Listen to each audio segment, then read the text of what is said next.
The Americans with Disabilities Act, created in 1989, has helped to make life more enjoyable for my family and my father. I think when my husband was first diagnosed with MS, I said, this isn't happening to me or us. Those are the kind of things that happen to other people. And it's quite a shock, and you can become very fixated on that. And you wonder what's the course of the disease, because it's not necessarily prescribed what's going to happen. Some people get worse, some people don't. And so it's always, I wonder what's going to happen. I was first diagnosed with MS in May of 1996. MS is a inflammatory autoimmune disease that affects the brain and spinal cord. It's a condition where the body, the immune system actually attacks normal brain tissue. The main problem that I have is with my walking, and I can no longer run or sprint, and I'll be lucky if I could walk like maybe a mile or two is probably as far as I can go. Almost 25 years ago, Presidents George H.W. Bush signed the bill on July 26, 1990. Ladies and gentlemen, the President of the United States and Mrs. Bush. But it took 2 years to pass it through Congress. The draft was first introduced in Congress in 1988.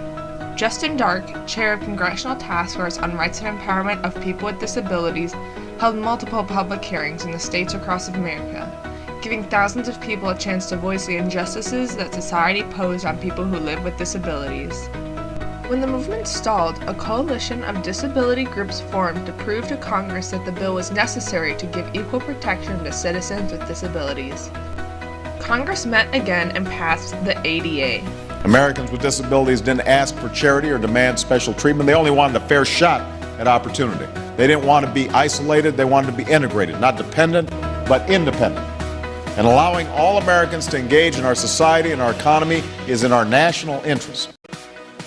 We clearly understand what each of you already knows, that access for the persons with disabilities is the linchpin of the ADA.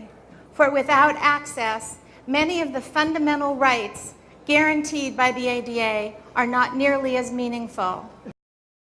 The ADA states in Section 12132, discrimination, that, subject to the provisions of this subchapter, no qualified individual with a disability shall, by reason of such disability, be excluded from participation in or be denied the benefits of services, programs, or activities of a public entity, or be subjected to discrimination by any such entity. This prohibits public places from discriminating against a person with disability, for example, the lack of ramps or not wide enough walkways. Anyone living with MS who even has balance issues, having the walkway with the side railing, they can hold on to it while walking. So things like that have assisted them in getting to places where they need to and live independently. Regulated walkways make me feel safer,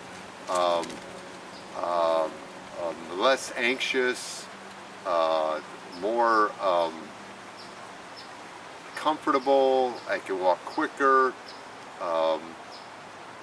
And the other item with a regulated walkway is I know that no matter where I go, as long as I'm on that regulated walkway, I can always find my way back. It's not going to be like I'm going to be stuck looking at something that's very difficult to negotiate. Like whether it's a very steep flight of stairs or something that requires more balance than I'm really prepared to give. I think, when people are handicapped, they feel different. And you want to make them feel like they can fit in. And being able to participate in activities and workplace is really important for them. So one of the benefits of the ADA Act has been accessible walkways into various buildings and attractions. And you don't really notice that much in the U.S. I think we take it for granted. But we travel overseas a lot, and in Indonesia or Asian countries, I mean, it's really difficult for people with disabilities. And I'm fortunate my husband can still walk, but those that are in a wheelchair, I don't know how they'd even go to those places. Despite the ADA's almost full support, some churches question whether they should be considered a public place and abide by the ADA's requirements. This led the ADA to not consider churches as a public place. Thus, churches are not required to abide by the ADA's access requirements. We're getting there, and today, because more than 1 in 5 Americans live with a disability, and chances are the rest of us love somebody with one, we remember our obligation to ensuring their every chance to pursue the American dream. The ADA has helped to make my family equal, and without it, we may not be the family we are today. Because we are one, because we are equal. Equal.